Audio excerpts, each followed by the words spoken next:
mange-t-il avec les publicains et les pécheurs?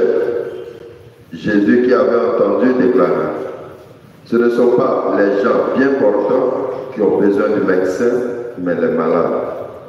Allez apprendre ce que signifie « Je veux la miséricorde, non le sacrifice ». En effet, je ne suis pas venu appeler les justes, mais des pécheurs. Je vais vous introduire. Acclamons la parole de Dieu. Louange à toi, Seigneur Jésus.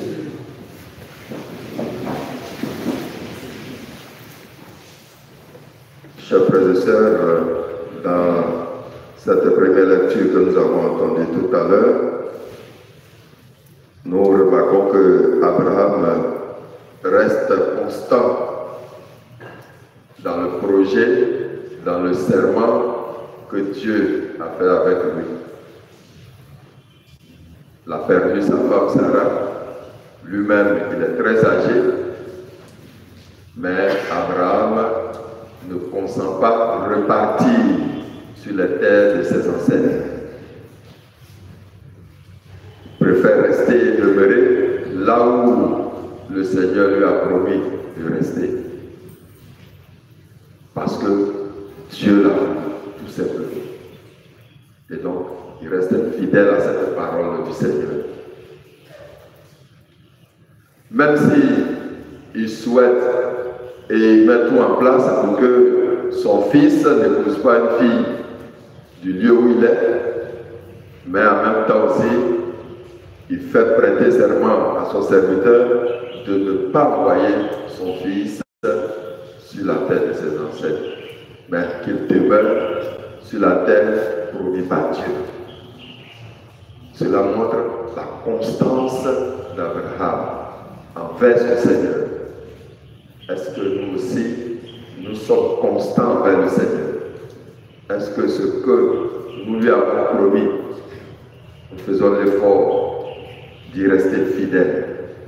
Ou bien nous vacillons selon les temps et les époques et selon les difficultés de la vie? Je me demande si on était à cette époque d'Abraham, bien si c'était aujourd'hui, qu'est-ce qu'on allait faire? Ramener peut-être le poids de notre épouse? Non, Abraham reste fidèle à ce que Dieu lui a dit. Et ça, c'est important, fidélité à Dieu. En même temps qu'il a ses petits projets, mais le grand projet de Dieu reste la boussole d'Abraham. Voilà, c'est ça qui le guide. Et c'est important de retenir cela. Quant à l'évangile, Jésus est très clair. Le pécheur est malade et il a besoin du médecin. C'est pour cela que souvent moi je compare le lieu de la pénitence comme l'hôpital. C'est là qu'on vient se soigner, se faire soigner spirituellement. Et c'est important. So, dans cette image, on comprend mieux le sacrement de pénitence. Alors, Jésus dit, il est venu pour les malades et non pour les bien portants. C'est clair. Ce n'est pas quelqu'un qui est bien portant qui va à l'hôpital et demande au médecin de lui faire des piqûres. Mais c'est quelqu'un qui est malade qui va à l'hôpital. Pareil pour le lieu de la confession. Et donc, Jésus est venu pour rétablir l'homme dans sa dignité, le guérir spirituellement. Et pour cela, il faut que le pécheur sache qu'il est vraiment malade. Et donc, dans cet évangile, Jésus est en train de mettre l'homme au centre de sa vie, mettre l'homme au centre de sa pastorale, mettre l'homme au centre du salut.